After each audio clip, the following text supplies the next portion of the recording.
Jadi kalau kita menyekolah anak sajak dari PAUD sampainya ke perguruan tinggi, dapetnya kerajo, dicalik roman lah sadang, dipandang tubuh lah patui, pinang digatok, dipamalan sirih takana jujunjuangnya.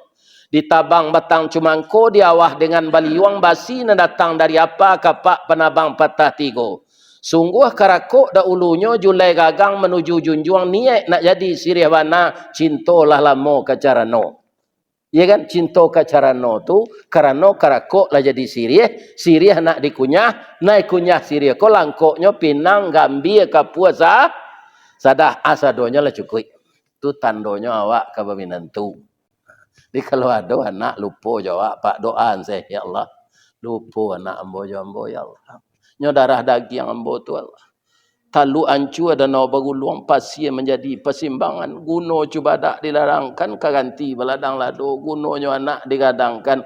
Kok lai pembimbing ambo katu. Ya Allah. Kanalah anak ambo. Supaya nyo teringik jo ambo balik. Itu saja. Jangan pak sumpahi. Orang gaik kau berlaku sumpahnya pak. Caliak dah dapat dia mani.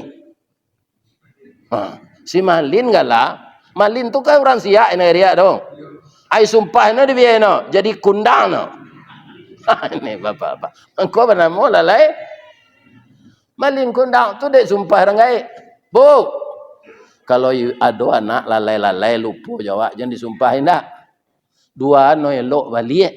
Lai tak dengar dia bu dong. Ya. Jadi bapak-bapak alumni STM Bukit Tinggi, jo gambar-gambarnya lah dibawa ke Maria. Ndak amu apa membantu yo sampili kalian mana tu. Baik konyo rampok atau nan disimpan di rumah tu di orang Maliang. Orang Maliang tu kadang-kadang suruh ada Allah apa. De orang rumah ko panciki. Ambo tanya ke orang piaman pak. Ciri-ciri orang penciki tu jo. Hari hujan payuangnya kapi je. Takajau ndanya igi. Kok kemakang uli ayamnya dabi ayam sakit. Akhirnya nyusi ada bini lalu dia saji. Orang munafik tu cirinya di Minang samo jo kayu tibarau. Lai tekana ada pak tibarau. Tumbuh di lereng-lereng banda. Apa tibarau tu Ustaz? Idui tibarau barumpun-rumpun batangnya barueh-rueh badaun panjang bakalupa. Jika dicaliak dari jauh seroman bana juban tuak tabu dikunyah haram kok baraya rasu amba indak menantu pangicuh gadang mokironya.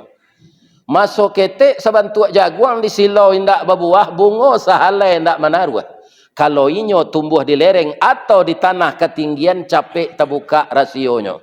Kok barambuh angin kemudian tibarau lamadok mudiak berkisah angin kailia inyo lamadok ilia pulo. Kateh yo ke bawah yo angguk yo geliang yo aji yo korupsi yo.